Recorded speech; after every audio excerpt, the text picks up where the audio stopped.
how do you want your children socialized? Like, who do you want them to grow up to be like? All the peers that they randomly get to be mixed up with in their local school?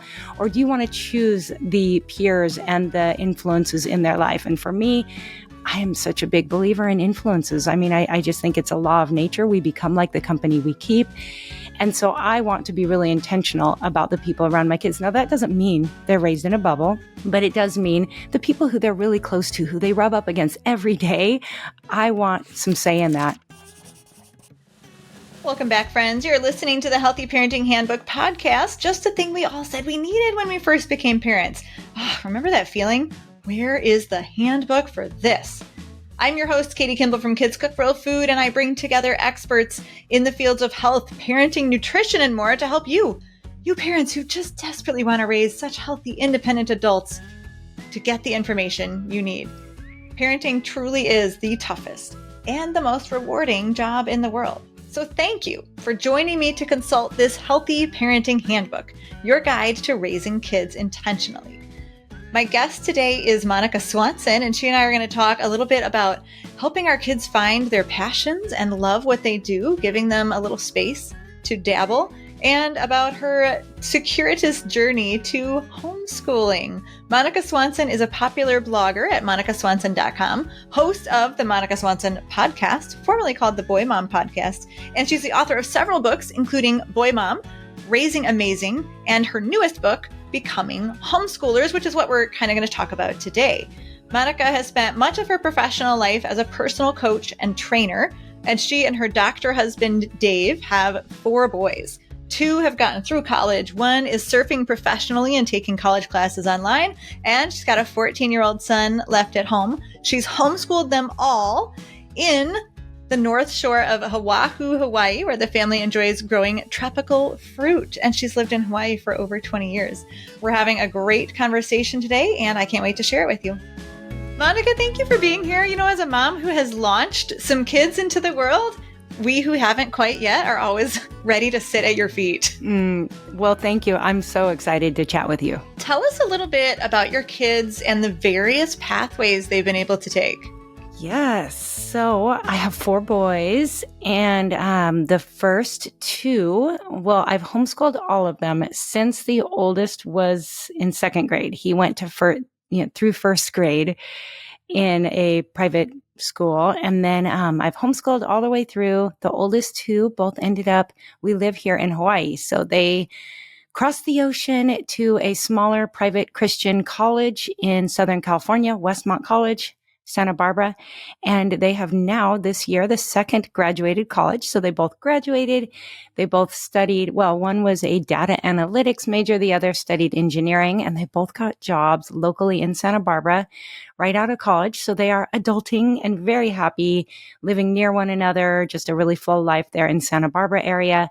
And then my 3rd son is a professional surfer at this point. So his goal being the world tour, we call it. Surfing is a difficult sport to pursue, but he is kind of on the path of making that dream come true.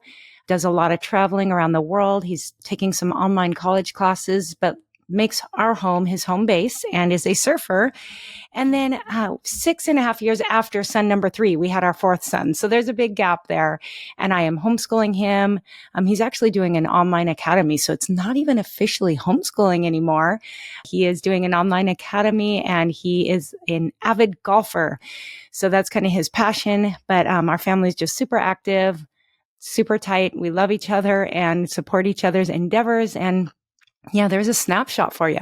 So your kids are very different. They are. They've got some really like these deep groove passions that aren't incredibly mainstream. How do you as mom and dad like help them figure out what they want to do? And are they like self-motivated and driven, or do you guys push them? What's the balance there? Great question. And I think sometimes that's one of those questions that you almost have to look back and go, how did that happen? You know, you don't realize in the moment.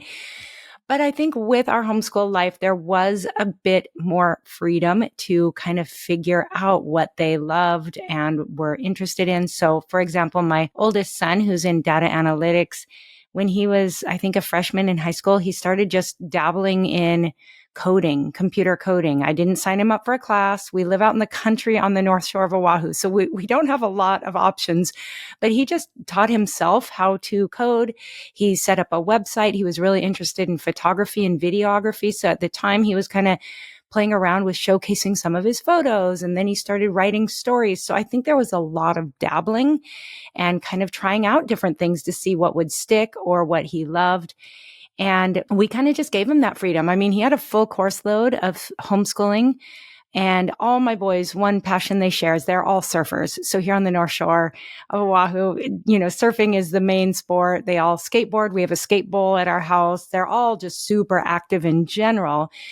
But in his free time, he was just trying all different things. And then by the time he went to college, it seemed like data analytics made the most sense. So that's just an example of how it looked to try a lot of different things and then kind of land on something. And now, even though he is working in data, however we say that word, I go back and forth.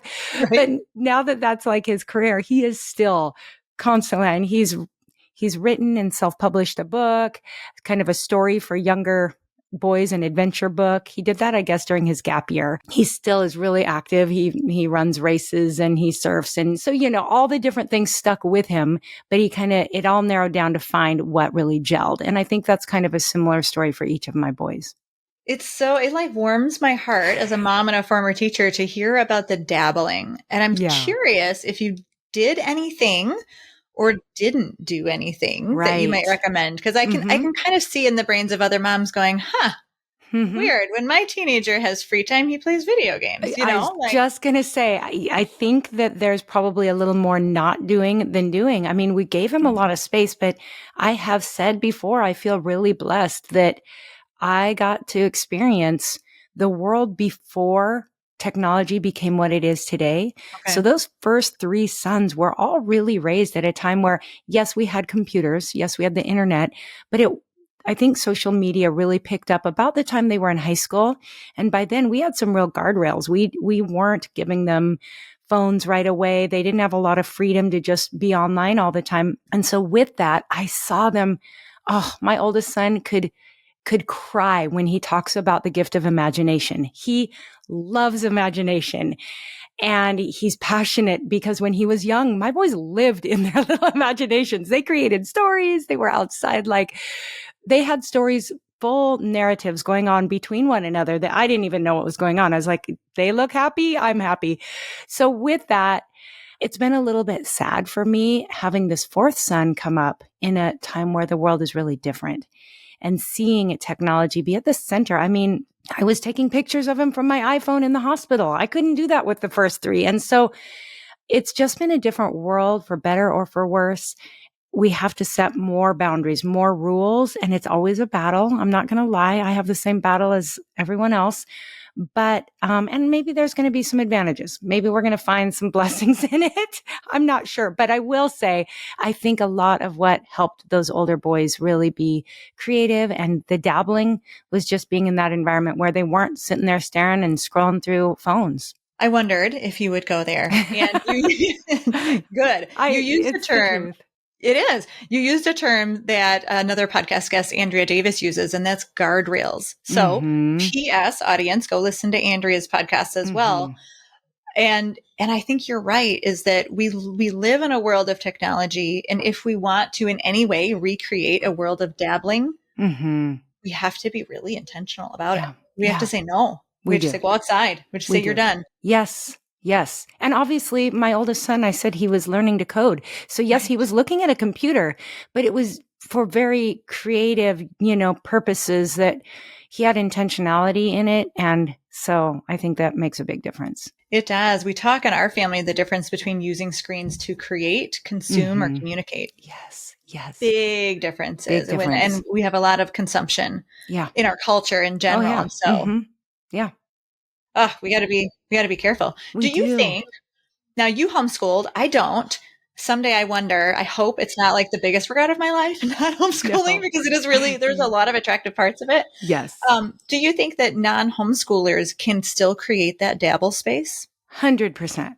Absolutely. I mean, I like to say that every family homeschools to some extent. Mm. It's to what extent you want it to be. I mean, you have time, you have after school, you have weekends, you have summers, you have breaks. It's what goes on in those free moments that's really going to make the difference in shaping your child. So I think that if we're intentional with that time, it can make a huge difference. I totally agree. And if we think about learning as more than just academics, Yes. right? We're Yes. teaching our kids a lot. Absolutely. And I think there's a lot we can do as families to uh, even to enrich their learning at home. No one says they can't come home and do some side project with you, and you don't have to call it a class. It might help if you don't, but there's a lot we can do. Get them out, working with wood or learning to sew or cooking or doing any of the things. I mean, you're so good at championing those things. And so I love that. But I think it does take intentionality. They're probably not going to come home. If they have a phone or computer in their room, they're probably not going to come home and say, Dad, teach me how to work on the car. Yeah. But if you say, come work on the car with me, they're probably going to love it and learn a ton. Kids love one-on-one time with their parents, especially they love it pre-teenagers. They need it as teenagers. They just don't always know it until they're in it, So we've got to Absolutely. be the fully formed brains. We do. And I think with that, it's kind of easy for us, especially as busy adults. And for those of us that work from home like I do, if my kids are busy and happy, often I'll just take advantage of that and keep doing what I'm doing. It takes me stopping and saying, wait, we have a moment here. We have 30 minutes. I could either invest in time with them or let them do whatever they're doing and I could keep going. And it's not easy, but it's a choice you never regret. Well said. Not easy, but a choice you never regret. You surprised yourself by becoming a homeschooler, which is the title of your book, Becoming Homeschoolers. Yep. You said, you write that if someone had told you and your husband at the beginning of your marriage that you'd be homeschooling, you would have called them crazy. So how did this all get started? It's so true. I mean, I think however you're raised, you kind of just imagine what life is going to look like. And it didn't even come up. My husband, and here we are, we talk to our boys when they're dating and we're like, oh, would she be open to homeschooling? Because we're such fans now. But I laugh because I'm like, we didn't talk about homeschooling. We didn't even talk about school choice. We just got married, had kids. They were toddlers. Pretty soon it was time to put them in preschool. So I was kind of on autopilot, but I did have a couple people in my life who were homeschooling. My oldest son met some of them, I think in Sunday school at church, and he did love to learn. He learned to read and would devour books. My husband was going through his medical residency at the time, and my son would carry around Dad's big textbooks and study. I remember him diagramming a picture of the heart in like kindergarten probably. So he was passionate about learning. Yeah, one day he sat down after school, first grade year, and just said, "Hey, Mom, would you homeschool me next year?" And that one, took me back because I was like, I had never even really considered it. Now I knew a few people who were, but it just wasn't on my radar. So I tried to change the subject, get him outside to play, but the thought wouldn't leave my mind. And I continued to ponder. At first it scared me. Then I started getting a little curious. Then I talked to my husband about it, who was like, that's crazy. He's like, is that even legal? Like seriously didn't even know it was legal. He's like, homeschoolers are weird. I don't want to raise weird kids. But as the two of us prayed about it and thought about it a little bit more, we decided it was worth giving it a try. So we did, and we haven't turned back. And you're not alone in modern times. I mean, Right. it was a lot more rare back, Yes. 20 plus years ago when you're talking about getting started. But according to the Washington Post, homeschooling has become the fastest growing form of education in America. Why do you think this is happening right now? Yeah, I think for a number of reasons. I mean, the pandemic sped things up. I think during the COVID pandemic, a lot of parents kind of got a view into what was going on in the schools, whether that was just because they were observing what kids were doing online or they had to. They were like kind of forced to be involved in their kids' schooling for maybe the first time. And they didn't like what they saw.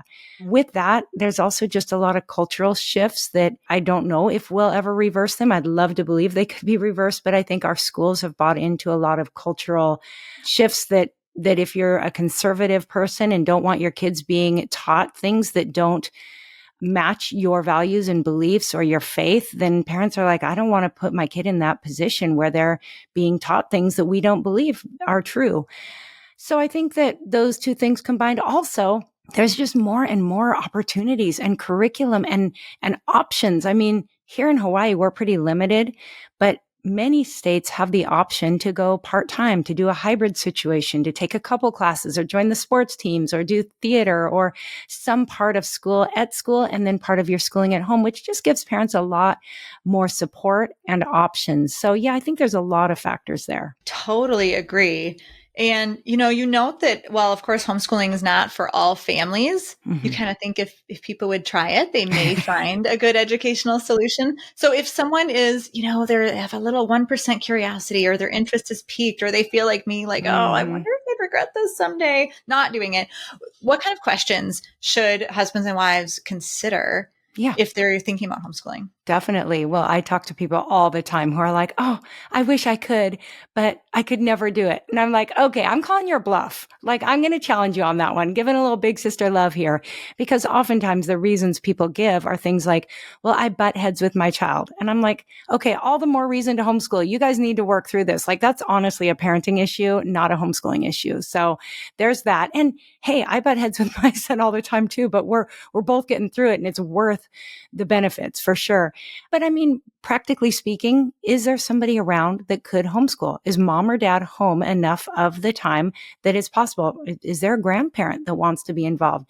Is there a co-op situation that if you have to work so many hours a week, your child could be involved in? Just practically speaking, I think the bottom line is, are you able to? And if you are, then you have to go down that list of saying, am I willing? Because it is a commitment. You want to count the cost of anything you do, right? Am I willing to let go of some of my freedom? It will cost you. Yes. Is it worth it? 110% in my book. But, a lot of it is just practical. And in my book, which I think we'll touch on, but Becoming Homeschoolers, I do share 20 good reasons to homeschool. And then I go through also some reasons people don't homeschool. And some of them are legit. And I say, I totally get it. This probably isn't the season for you to be homeschooling. But most of the reasons I do call people's bluff. Do you want to give us a little peek into those 20 reasons to homeschool? Well, sure. We can touch on a couple of them. And I mean, for one, more and more, like you mentioned, the culture has changed in the homeschool world. Colleges are seeking out homeschooled kids. A lot of colleges really want homeschool kids because they've been proven to be organized, self-directed, socially adjusted, all the things that colleges want on their campus, homeschooled kids are proving to be. Certainly homeschooling is efficient. It allows kids to learn time management. I look at my boys, they were in college saying, Mom, I feel like this is an extension of homeschooling. They're like, I have friends who are really struggling to keep up in college because it's all on them, right? When they were in school, they had somebody telling them where to be, when to do things. Everything was so rigid.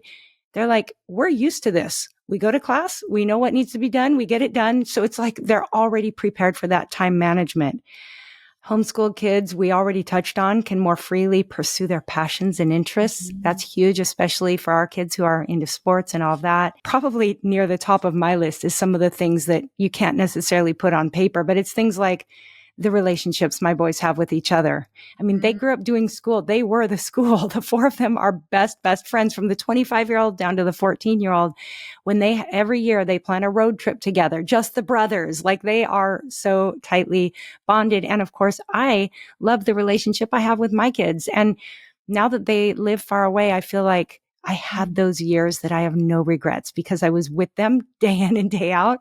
So no regrets there. I mean, I don't want to carry on too long, but for us, being a faith-based family, we could teach our kids everything through a biblical worldview, which was really important to us.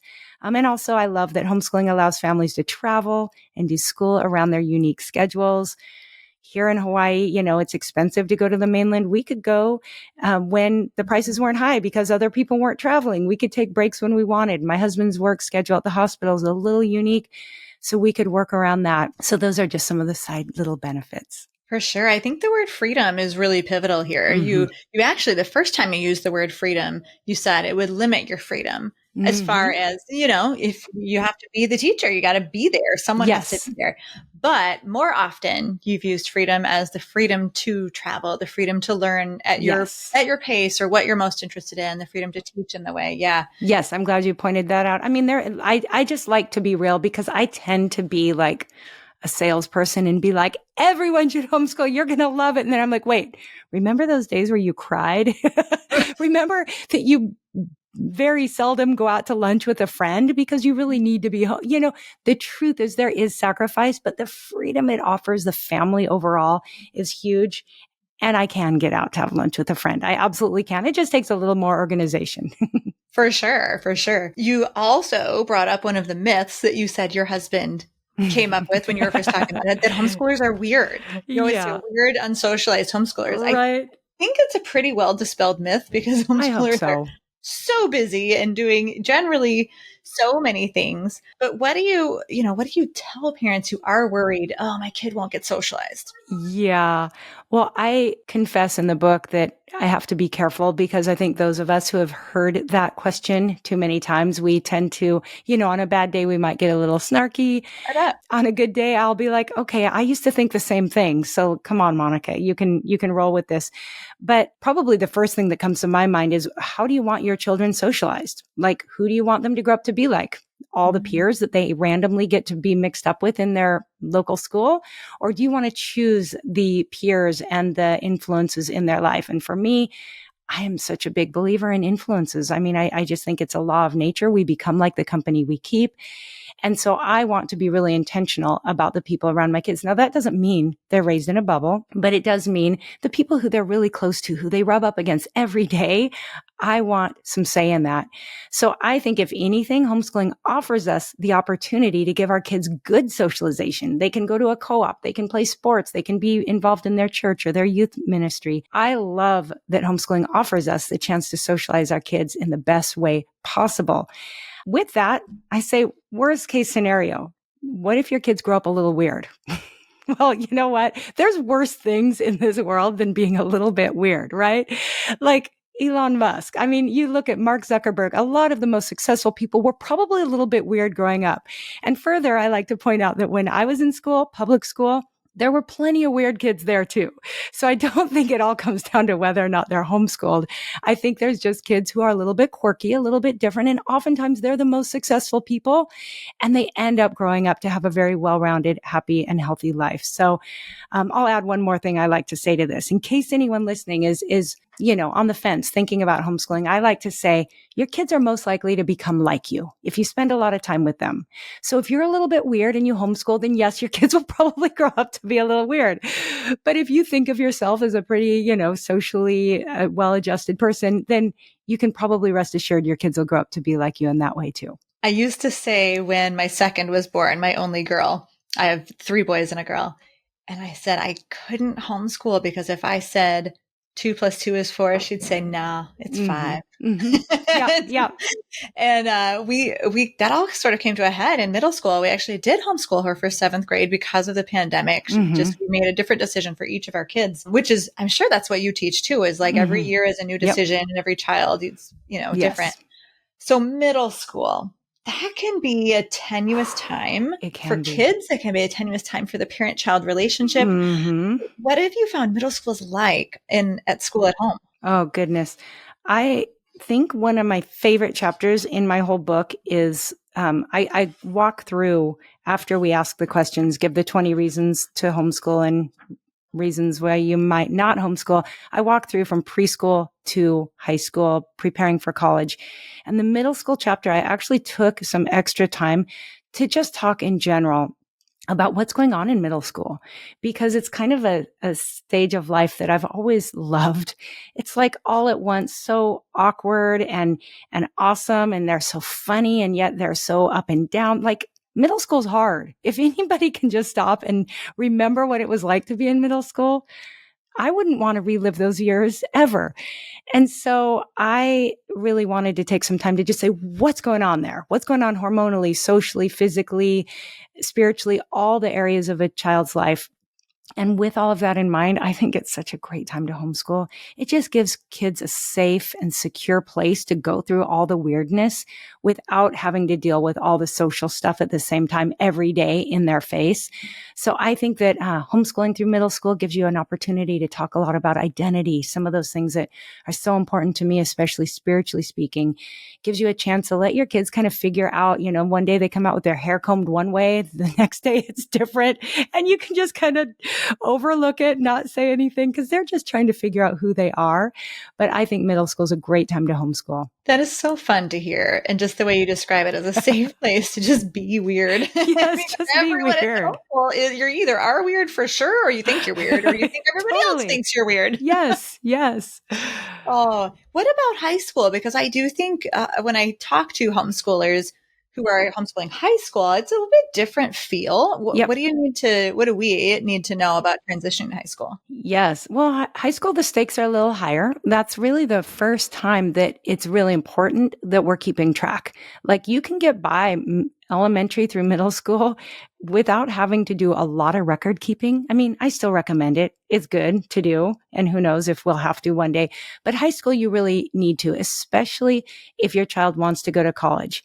And what I like to tell parents is I believe it's our responsibility as parents to keep that college door open. Even if your child tells you in ninth grade, I will never go to college, you still want to do everything you can to make sure you're checking all the boxes so that if their 12th grade year, they say, hey, I changed my mind, you're not like, oh, shoot, like, what have we done?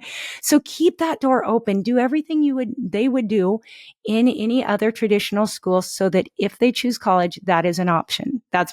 I'm very firm on that. I think it should be required for homeschoolers, honestly. But with that, you do have some record keeping. I go through all that and give a lot of resources in the book. It's not as hard as people think. The one thing I have come across for my fourth son is if you are interested in your child doing, or if your child is interested in doing a sport in college that requires the NCAA to be a part of things, then you kind of need to be on your game. I know for us in Hawaii, it's near impossible to privately homeschool and have the NCAA approve of what you've done. So that's why our fourth son is now part of an online academy, which is NCAA approved. So those are some things that I cover in the book. I give so many, websites you can go to find out, but it's not as hard as people think. And what I love about high school is kids are getting pretty independent. So that's where we got our boys internships. They got jobs. They were doing school on their own schedule. They kind of knew what they needed to do, especially because they had had the years leading up to it. So high school can be super fun because that's when they're dabbling. That's when they're growing. That's when they're learning so much. My boys got involved in ministries and were just really active during their high school years and just becoming adults really right in front of my eyes. So fun to hear. I mean, that's the flexibility of the homeschool day. My kids aren't free until 3 p.m. Your kids were probably finishing their schoolwork by 11 or noon. Yeah, and they often surfed the first few hours of the day, so they might have been doing school in the evening, but hey, that worked for them. Right. They got to set their own schedule. Yeah. Now, Monica, both of your oldest boys went to college with scholarships, which you did not address at the beginning. Yeah. Really good scholarships. What advice do you have for homeschooling parents to set up a child for a successful college journey? Yeah, we were so blessed. And again, I can't take a lot of credit because my boys really did choose by the time. And I think maybe that's a good piece of advice is have conversations with your kids. By the time they were in ninth grade, we were like, hey, guys, we don't have a huge college savings fund. Like we got a little bit, but if you would like to choose where you go to college, you're going to have to work really, really hard and you're going to have to, try to earn a scholarship. No guarantee you will, but if that's your goal, let's take school serious. So I kind of put that on them and let them carry that load and that responsibility. Also, just doing some research. I knew a few people who had gone ahead of me who told me about these scholarships that I wouldn't have known about. The one that my boys got was really a scholarship that was based on character, grades, yes, but being really well-rounded and involved in your community. So it was a really unique scholarship. Also, I know that not all schools require the SAT or ACT anymore, but I do think the better you can do on those, that might set you apart from other students. And I think one of the most important ways to prepare for the SAT, ACT is to be readers. Kids need to read. Read.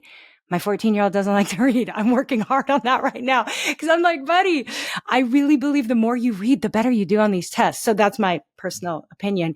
And I think a lot of people agree with that. But yeah, I think being intentional and having those conversations, making sure they are well-rounded. I think it really looks good if kids are in leadership roles. So start a club, start a group, do something that gives you some leadership experience, and that's going to help set you apart as well. And really, a lot of those tips apply to traditionally schooled kids as well. Absolutely. Yes, yes, yes. Absolutely. And now your kids obviously had a lot of extracurriculars. They sound like they were very, very involved. And we kind of started here, and I'd love to close the loop here at the end about how all these opportunities helped your kids develop their God-given skills and explore what they really were going to be passionate about as adults. Yeah. I think so much of that happens naturally. I think a lot of parents, I hear from parents who, pour out their heart to me in an email and say, I want to make sure my child can do this, this, and this. And I'm like, and how old are they? And they're like, 6. I'm like, oh, Mom, it's okay. Take a deep breath. So many things really happen naturally. We want to set them up for success. We want to give them opportunities, but really the more, like you said earlier, it's sometimes about what we don't do. Let's not try to control them. Let's give them the opportunity, set the guardrails, but then encourage them to figure some things out on their own, to try things and fail. And we tried so many things that did not stick, but then some of the things they tried. My second son did speech and debate his senior year, and it became his favorite thing in the world, and he wished he had started it sooner. So give them some opportunities to try things, and either they're going to work or not, but let them find their way, and they really will. My oldest son, very similar story, tried theater as a senior in high school, and it is his job now 2 years later, and loves it head over heels. So it's so fascinating. I think just as someone who lives in a community where a lot of kids are doing club sports and travel sports, and man, you got to pick your sport at age 8. Yep. And it's all year round. I appreciate that you said, let them try things, plural. Let's dabble a little in elementary school and middle school and high school. I think if we lay down the pathways that are maybe too deep, especially if it's parent driven and not kid driven, we can kill the passion in them. We can. Good point. Yeah. I love that. So I love that you were able to give your boys such a vast space in which to move about and learn about themselves. It's amazing. Thank you. Now, Monica, I think, of course, anyone considering homeschooling or who is homeschooling and wants to learn from, the path that you have trod ahead of us should read Becoming Homeschoolers. What do you hope families most take away from Becoming Homeschoolers? Thank you. I think that's a great question. I guess I just hope that people are encouraged to consider, most of all, those who aren't doing it right now will just be encouraged to consider if it might be a great option. Like you mentioned earlier, I just think more people would do it if they realized how rewarding and what a blessing it is. And also to just know you're not alone. There's so many resources. I really wanted this book to feel like I was just grabbing your hand and saying, come on, let's do this. I didn't do it perfectly. I'm still not doing it perfectly, but there's so much grace, and it can be such a great time and such a family building, faith building experience. So I just encourage people to give it a try. And if you're doing it and you're discouraged, it's okay. It doesn't have to feel great every day. You're going to have hard seasons, but it doesn't mean it's wrong. It just means it's hard. And that's how kids grow resilience as well. So true. And it sounds parents like a very grow resilience too. So true. A very optimistic book. And thank you for kind of closing with that message of hope. Where can people find you if they want to learn more? Yeah, thank you. My home base is my website, monicaswanson.com. I'm on Instagram at Monica Swanson _. And I love to meet new friends. So if you find me, please say hi, and just love everything that you are about, Katie, and just appreciate your messaging. So it's fun to team up with you and chat here. Oh, well, thank you so much for being here, Monica. And I have to point out that at monicaswanson.com/character-course, you have a really cool freebie about what to expect in every stage of parenting, just walking people through. Thank you. It is fun. I love it. Love it. Well, thank you, Monica. Friends, if you are considering homeschooling in homeschooling or have never thought of it, thanks for sticking with us. We appreciate you because there are a lot of right answers for every kid and a lot of paths to the same goal. Yes. Thanks, Monica. Thank you. Thank you. Thank you for listening to this episode of the Healthy Parenting Handbook podcast. I hope your brain feels fed and your heart feels full and that you feel connected, knowing that there are other parents on this journey with you. We're just trying to raise healthy, independent adults. And the next time you think, man, there is no handbook for this job. Now there is the Healthy Parenting Handbook. Look up the podcast wherever you listen to your podcasts. Please leave a review, my friends, as that helps other parents who need this information to find us. And of course, subscribe. That's a huge help. You can also look for our shorts as a reel on Instagram at Katie Kimball Kids Cook, or subscribe to the Healthy Parenting Handbook Shorts channel on YouTube. You'll get those bite-sized portions of healthy parenting advice.